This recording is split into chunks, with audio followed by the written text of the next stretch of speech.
आपकी मम्मा सच में बहुत ही लकी हैं कि उनके पास आप जैसी प्यारी, मासूम और सच्चे दिल वाली बेटी है। कोई माँ तभी खुद को भाग्यशाली समझती है जब उसकी संतान सिर्फ उसकी जिम्मेदारी नहीं, बल्कि उसका गर्व बन जाए और आप उसी गर्व का हिस्सा हो। आपके चेहरे की मासूमियत, आंखों की चमक और उस मुस्कुराहट की गर्माहट में एक ऐसा सुकून छुपा हुआ है जो शब्दों से बयां नहीं किया जा सकता। आपको देखकर यूं लगता है जैसे किसी पुरानी बेहद प्यारी याद की परछाई फिर से सामने आ गई हो, जैसे कोई भूला हुआ गीत वापस दिल में गूंजने लगा हो, जैसे किसी के आंचल से फिर से बचपन की महक आ गई हो। आप सिर्फ एक बच्ची नहीं, बल्कि अपने माँ बाप के लिए वो दुआ हो जो उन्होंने बरसों पहले मांगी थी और जिसे खुदा ने अपने हाथों से आकार दिया। आपकी मुस्कान में मुझे मेरी माँ की मुस्कान दिखती है। वही मुलायमियत, वही ममता, वही शांत एहसास जो सिर्फ माँ ही दे सकती है। पहली बार जब मैंने आपको देखा तो सच मानिए, एक क्षण को तो समय थम गया था।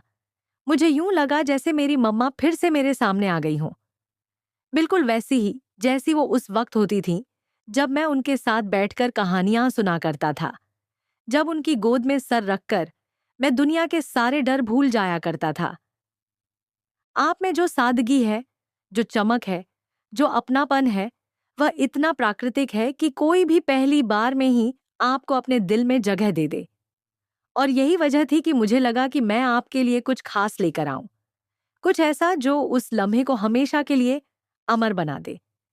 इसीलिए मैंने फूल लाए, जो सिर्फ फूल नहीं थे, बल्कि मेरी तरफ से एक छोटा सा धन्यवाद था, एक नम्रता से भरा आदर था, उन एहसासों का प्रतीक थे जो आपने मुझे बिना एक शब्द कहे दे दिए। लेकिन अक्सर जब हम सबसे ज्यादा कहना चाहते हैं, तब शब्द साथ नहीं देते। थैंक यू, बाय आंटी, यही कह पाया, लेकिन जो दिल में था वो कहीं खो गया। मैं तो बस यही सोचता रहा कि ऐसे रिश्ते, ऐसे एहसास कितने अनोखे होते हैं जो बिना किसी औपचारिकता के, बिना किसी शुरुआत के बन जाते हैं और ताउम्र हमारे साथ रहते हैं। फिर गाड़ी की ओर बढ़ा, लेकिन पीछे जो फूल थे और जो दिल में था वो वहीं रह गया। और फिर याद आया कि उस दिन गाड़ी में कुछ गिरा था जो मैंने ही रखा था, लेकिन उस वक्त ध्यान नहीं रहा। अब सोचता हूं कि जिंदगी में ध्यान का कितना बड़ा महत्व है। हम छोटी छोटी चीजों को नजरअंदाज कर देते हैं, लेकिन बाद में वही बातें हमें परेशान करती हैं, हमें सीख देती हैं। सॉरी, ध्यान से जाना था, कहने से बात पूरी नहीं होती, लेकिन उस गलती ने मुझे भीतर से बदल दिया।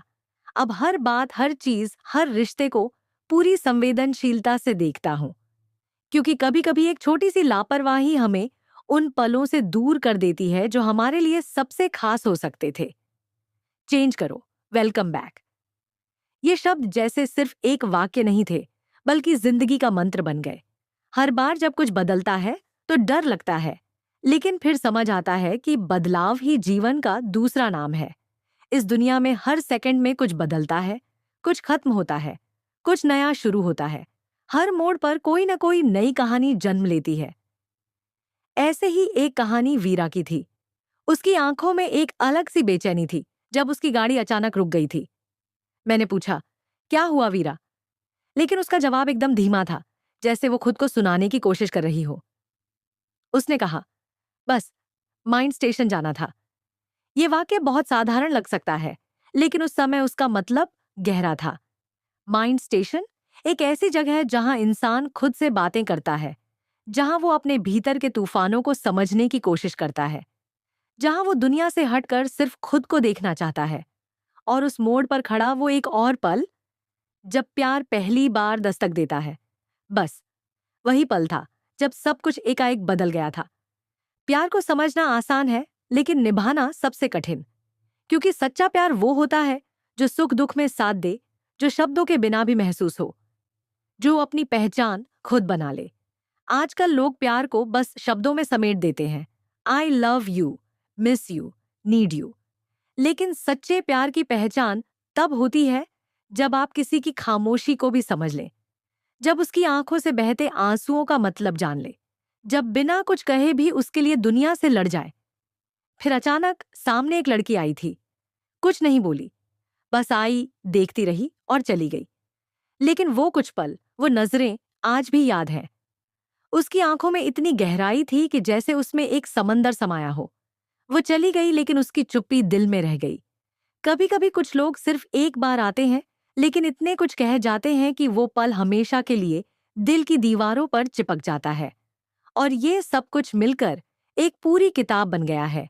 आपकी मासूम मुस्कान, वीरा की उलझन, उस अनजान लड़की की खामोशी और मेरी अपनी बेचैनी, ये सब मेरे भीतर एक साथ गूंजता रहता है, जैसे किसी पुराने रेडियो पर एक कहानी चल रही हो, जिसकी धुन बार बार लौट आती है। अब जब भी मैं अकेला होता हूँ, तो इन्हीं लम्हों के बारे में सोचता हूँ। वो दिन, वो फूल, वो गाड़ी, वो थैंक यू बाय आंटी, वो मासूमियत, वो मुस्कान और वो अधूरी कहानियां। हर बार जब गाड़ी रुकती है तो लगता है कि कोई कहानी फिर से शुरू होने वाली है। और अब जब मैं खुद से पूछता हूँ कि क्या वो सब सच था, तो जवाब दिल से आता है, हाँ, बिल्कुल सच। आपकी मम्मा, वो एक मुलाकात, वो एक एहसास, वो फूल, सब कुछ। कभी कभी जिंदगी हमें ऐसे मोमेंट्स देती है जो ना दोबारा होते हैं ना दोबारा मिलते हैं, और जब हम उन्हें जी लेते हैं तो वही मोमेंट्स हमारी सबसे बड़ी याद बन जाते हैं। आपकी मम्मा बहुत लकी हैं कि आप उनके पास हो, और मैं भी खुद को खुशकिस्मत समझता हूँ कि मुझे ये लम्हा मिला।